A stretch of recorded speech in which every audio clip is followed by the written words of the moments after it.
তিনিচুকীয়াৰ জ্যেষ্ঠ বিজেপি নেতা ললিত মৰাণৰ কংগ্ৰেছত যোগদান। তিনিচুকীয়া জিলা পৰিষদৰ প্ৰাক্তন সভাপতি আছিল ললিত মৰাণ।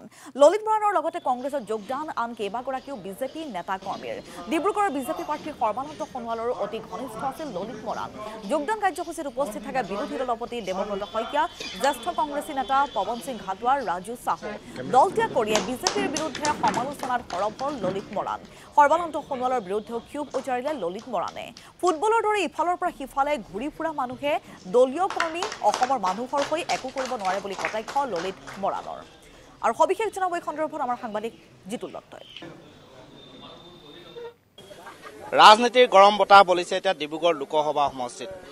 মঙলবাৰে অমিত শ্বাহে তিনিচুকীয়াত ৰোড শ্ব' সম্পন্ন কৰাৰ এটা দিনৰ পিছতেই বিজেপিত খহনীয়া হ'বলৈ আৰম্ভ কৰিছে। বিশেষকৈ বিজেপিৰ জন্মলগ্নৰ পৰা জড়িত আৰু ডিব্ৰুগড় লোকসভা সমষ্টিৰ যিগৰাকী প্ৰক্ষেপিত প্ৰাৰ্থী সৰ্বানন্দ সোণোৱালৰ অতি বিশ্বস্ত আৰু ঘনিষ্ঠ ব্যক্তি হিচাপে পৰিচিত ললিত মৰাণে আজি কেইবাজনো সতীৰ্থসহ কংগ্ৰেছত যোগদান কৰিছে। তেওঁ কি কাৰণে কংগ্ৰেছলৈ আহিবলগীয়া হ'ল আমি সেই সম্পৰ্কে জানিবলৈ চেষ্টা কৰিম।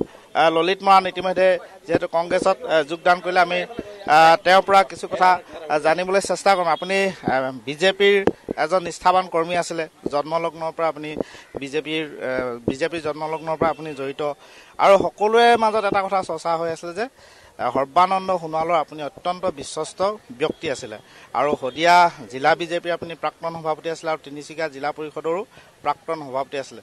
এনেকুৱা কি কাৰণ থাকিব পাৰে যাৰ কাৰণে আপুনি বিজেপি এৰি আজি কংগ্ৰেছমুখী হ'বলগীয়া? মই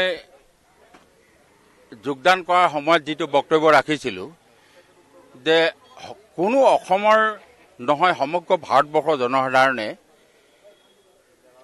হিন্দুত্ববাদ বুলি এটা বস্তু থাকি আছে। হিন্দু, মুছলিম, শিখ, ইছাই বহুত বিভিন্ন ধৰণৰ মানে জাতি জনগোষ্ঠীয়ে ভৰা এখন দেশ। এনেকুৱা এখন দেশত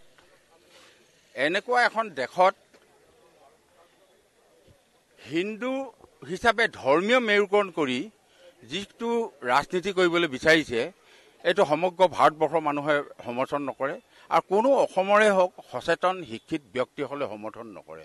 গতিকেলৈ মই সমৰ্থন কৰা নাই। সৰ্বানন্দ সোণোৱালৰ ত্যাগ মানে সংগ কিয় ত্যাগ কৰিবলৈ? যিহেতু আপুনি এজন খুব ঘনিষ্ঠ ব্যক্তি আছিলে, তেওঁৰ প্ৰতিটো কাম কাজত আপুনি সাৰথি হৈ কাম কৰিছিলে, অথচ সেই সাৰথিজনে আজি কংগ্ৰেছত যোগদান কৰিলে। সাৰথি কাৰণটো সেইটোৱে, তেখেতৰ লগত তেখেতে দিল্লীৰ আজ্ঞাবাহী, দিল্লীয়ে যিটো ক'ব সেইটোকে কৰিব। তেখেতৰ নিজস্বভাৱে মানে কোনো মন্তব্য নাই। বিভিন্ন দিশত আমি কথা পাতোঁ, চব দলৰ ওপৰত এৰে। যদি দলে এইটো কৰে মই সেইটো কৰিব লাগিব। অকল দলৰ ওপৰতে নিৰ্ভৰ কৰিলে নিজস্ব এটাটো মন্তব্য লাগিব। গতিকে নিজস্ব মন্তব্যটো তেখেতে নিদিয়াৰ কাৰণেই দলৰ জ্যেষ্ঠ কাৰ্যকৰ্তাসকল ক্ষুব্ধিত হৈছে, মই অকলেই নহয়। গতিকে এটা কথা অলপ আগতে কৈছে যে তেওঁ ইলেকশ্যন কমিটিৰ মানে ইলেকশ্যন কোৰ কমিটিৰ এজন মূল মানুহ সৰ্বানন্দ সোণোৱাল, কিন্তু তেওঁ মূল মানুহ হৈ কিন্তু তেওঁ নিজৰ টিকেট প্ৰাপ্তিৰ ক্ষেত্ৰত আপুনি কৈছে যে হিমন্ত বিশ্বৰ ভূমিকাটোহে বেছি আছে যেন সকলোৰে এতিয়া সন্দেহ হ'বলৈ ধৰিছে। এইটো মানে মই কোৱা কথা নহয়, গোটেই অসমৰ জনসাধাৰণে। হয়, জিতুল দত্ত এই মুহূৰ্তত আপোনাক ধন্যবাদ জনাইছোঁ।